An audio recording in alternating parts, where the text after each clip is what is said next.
उपवासाच्या दिवशी साबुदाणा खावासा वाटत नसेल तर असे बटाट्याचे थालीपीठ अगदी पटकन तयार होतात आणि शिवाय खायला सुद्धा खूप खमंग रुचकर लागतात।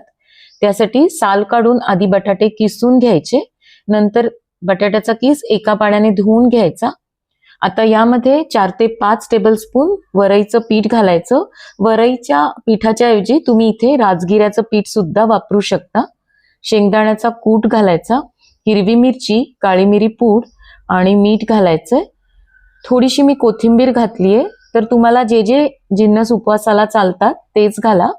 बाइंडिंगसाठी आता 2 चमचे दही घालायचं, म्हणजे छान हे मिश्रण एकजीव होतं।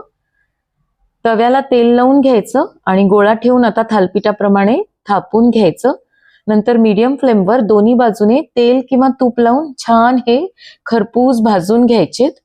तर असे गरमागरम बटाट्याचे थालपीठ खायला खूप छान लागतात।